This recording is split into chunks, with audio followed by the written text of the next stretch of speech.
In this video, I'm going to buy and test the cheapest electric heaters available from some local big box stores and see how they compare.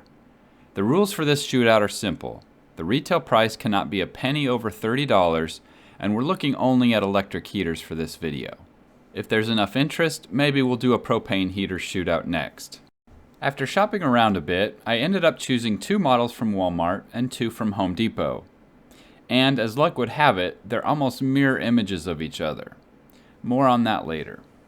Please note that I purchased these heaters with my own money, and this video is in no way sponsored by or endorsed by either of these 2 retailers or the brands of the heaters themselves. First, let's fast forward through the unboxing of the heaters and look for some similarities and differences. You'll notice that the Mainstays heater from Walmart is almost identical to the Pelonis heater from Home Depot. And the HyperTough heater from Walmart is almost identical to the Comfort Zone heater from Home Depot. If you have sharp eyes or slow down the montage, you'll see that the sticker on the bottom of the 2 smaller heaters are manufactured by the same company called Intertech. As far as I can tell, the only difference between the 2 is the brand label. Even the Intertech model numbers are the same. And I'm pretty sure the 2 bigger heaters are made by Intertech as well, since they look identical and the Comfort Zone has an Intertech label on it. But the HyperTough doesn't have a label and has one big difference that we'll talk about later. The testing method is pretty simple.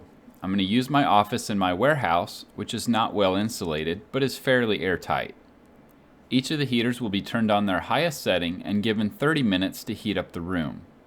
A power meter will record how much energy is consumed by the heater, and a temperature data logger will record the temperature in the room from about 8 feet away from the heater. After 30 minutes, the data will be recorded, and then I'll open up all the doors and let the room cool back down to ambient temperature.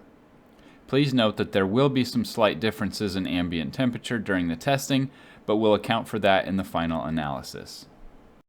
Before starting the testing though, I took some power measurements of each of the heaters at their different settings. I did this so that we could try to make sure we're comparing apples to apples and there weren't power differences between the models somehow. This also allowed me to break the heaters in a little bit in case they didn't perform the same right out of the box. After testing all the heaters, here are the results. Again, the similarities are too close for these not to be identical designs. Please note that the HyperTough and Comfort Zone heaters did not have a low setting. Their lowest setting was fan only. Without further ado, let's get started on the controlled testing of each model.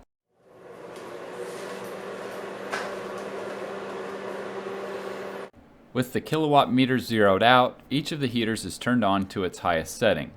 The data logger is turned on and an alarm is set for 30 minutes.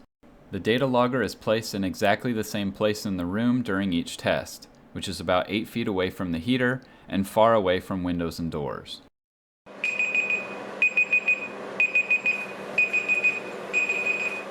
After the test completes, the data logger is stopped, the power meter is zeroed out again, and the room is allowed to cool down with the doors and windows open until there's no temperature difference between inside the office and outside.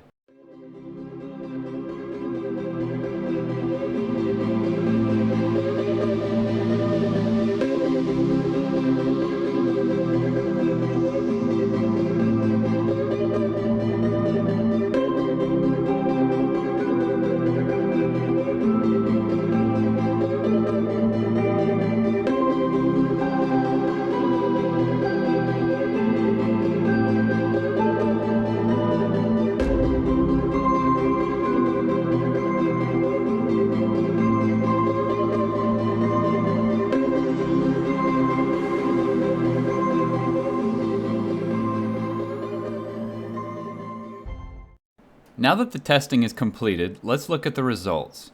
The top 2 are the smaller, identical heaters. They use more energy on their highest setting than the larger heaters do. I tested them back to back on a different day than the bottom 2 heaters, so they had to fight against a little bit colder outside temperatures, but the temperature inside the warehouse wasn't that bad, so don't overestimate the impact of the outdoors air temperature. Here's some analysis of the performance of the models.